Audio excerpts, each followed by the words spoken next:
The Zanaya Harris story has been stressing me out. Like last night, I could not go to sleep.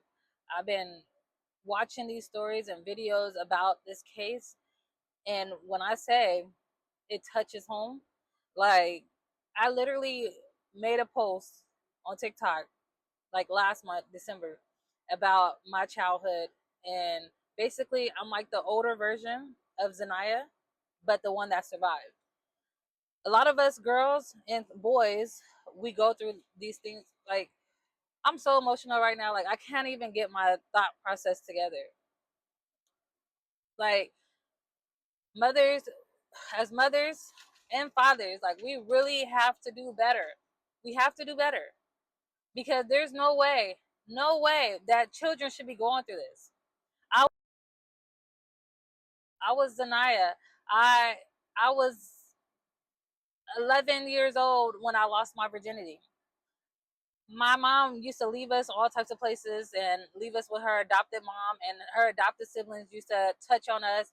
I knew how it felt for somebody to put their mouth on my private part at the age of 6, and probably younger than that, but that's what I remember. Every night, getting in the bed, and the adopted sister is sitting there messing with my vagina and stuff like that. 6 years old, 7 years old, 8 years old, to the point where everywhere that I went, people was molesting me and my brother, and stuff like that. 11 years old, losing my virginity in a shack, a little situation, trying to find love. So I can only imagine what she was going through, trying to find love. And maybe that man sat there and was like, okay, well, I love you, and was listening to her whenever she came to her. Like, he probably told her, like, oh, I'm going to take care of you, you're going to be fine. I was that little girl, 14 years old. I had a 29-year-old boyfriend that got me my own apartment, and he was staying with his baby mama. And he would say, "Oh, because we can't be seen together, but I'm going to give you this apartment because I don't want you to be homeless and stuff like that." And he's sitting here having sex with me, 14, with a 29-year-old. I was 16 with a man that was in the army, in the Marines, and we had to wait until I was 18 for us to get married. All looking for love, looking for love. That's the reason why my kids, I don't play that. Like, I do not play that shit at all. Like, I sit here and I talk to my kids, and my grandma, she comes to me telling me, oh, you have to stop talking to them like they're adults. What? Maybe if you talk to me, then I would never got molested in your house by your grandsons. Maybe I would have never went through half of the stuff that I went through. If maybe you came and talked to me, and I don't blame my grandma, and I really, honestly, I don't blame her. I don't know. But it's like, we have to talk to our kids. I talk to my kids about everything. Everything. Even my stepkids. Any little girl that come around me, I talk to them. Listen, you don't let nobody touch you here. Don't let nobody pressure you into having sex. You have to make sure that you value that. Don't let nobody force you into doing that. When my kids come home, I ask them, oh, did anybody touch you here? Did anybody I want them to be comfortable with me to talk to me about any and everything. There's no way. There's no way. When I was younger, I used to sit here and pray for babies so that I can be loved unconditionally. So Zanaya was probably trying to keep the baby because she wanted to feel love. And he was probably like, nope, nope. I don't know the situation, but I know, for me, I know why I wanted to keep my babies is because I feel like nobody loved me growing up, and I know with my kids, they're gonna love me unconditionally. And my kids, they love me unconditionally, and I love them unconditionally. So I don't play that. My kids are not allowed to spend the night at people's house. The only people that they can spend the night out is their grandparents or whatever, and their sisters. Other than that, I don't play that. I don't play the men coming around my kids. I don't play the sitting in the laps. I don't play that. And a lot of that is because of what I went through as a kid, which no kid should have to go through. Being molested, going from one place to one place, being molested. The people that's supposed to care for you and protect you are not protecting you. They're not caring for you. I'm the only girl in the house with 4 boys. They're taking me to the canyon. They're doing all types of stuff with me. My whole childhood. To the point where I feel like sex is the only time like I feel loved, or somebody loves me, because that's the only time that people are nice to me when I was younger. To the point where now I date men that's way older than me. I date men that's 10 years older than me, 11 years older, way older than me. And it's sad. It's sad. It hurts me that this little girl had to lose her life because of a grown ass fucking man that was grooming her and got her pregnant.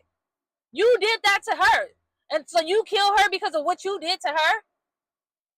Like, it's so sick. And I thank God every day that I'm alive, because that could have been me. And I swear, when I was younger, I used to watch like these Lifetime movies, and you know, like people getting kidnapped, and I used to always say, well, shit, if I get kidnapped and they want to have sex with me, I'm just gonna do it. I know how to please the man. What child is thinking that? Oh, I'm not gonna get killed because I'm gonna make sure I please them and whatever they want and whatever they need and this and that. That's horrible. That is like it is very sick. In this story, like, I hope, it's sad that she had to lose her life, but I hope this brings awareness to adults, mothers, guardians. Talk to them kids. Love them kids. And if you cannot love them, try to find a better home. Like, moms, if you guys are giving your kids up because you guys cannot take care of them, make sure you are keeping in contact. You are talking to them. Baby, you know, right now I can't take care of you right now, but you're gonna stay here.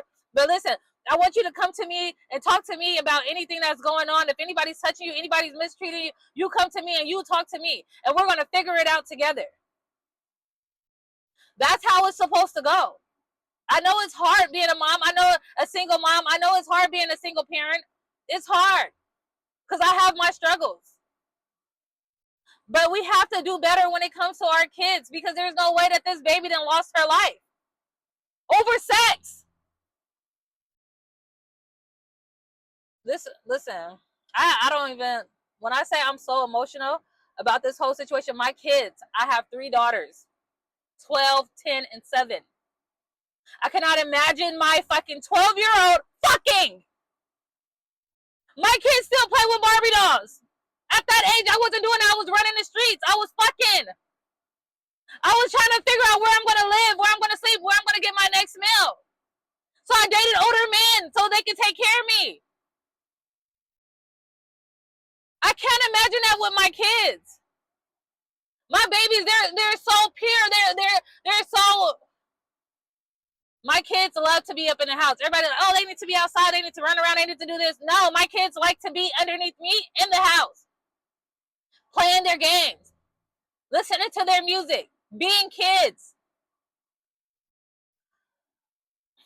I can't imagine my kids, my daughters, being touched on, being groomed,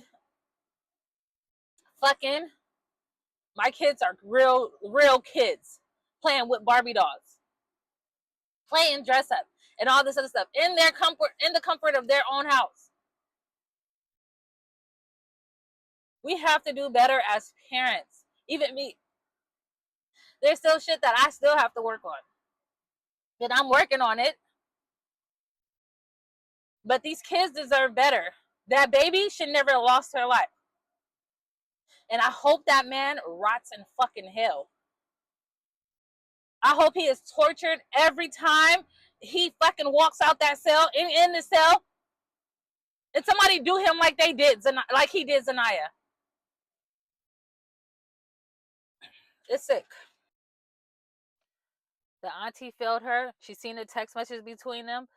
It's fucking crazy. Like, you nasty bitch. She knew everything or whatever, and she let it go on. That same thing happened to me. The guy that was molesting me, his stepmom or whatever, which was my aunt, she seen it. She walked in on him touching on me and all this other stuff. I got sick to where I was throwing up, and she was scared to take me to the fucking hospital because she thought I was pregnant or whatever by her stepson. I was fucking 12 years old, 11 years old. Sick. Like, motherfuckers, when y'all see shit like that, y'all speak the fuck up. Y'all don't let babies go through that. Like, I'm done talking about this because it's like I'm so fucking pissed off. It's not even funny. That baby could have been saved.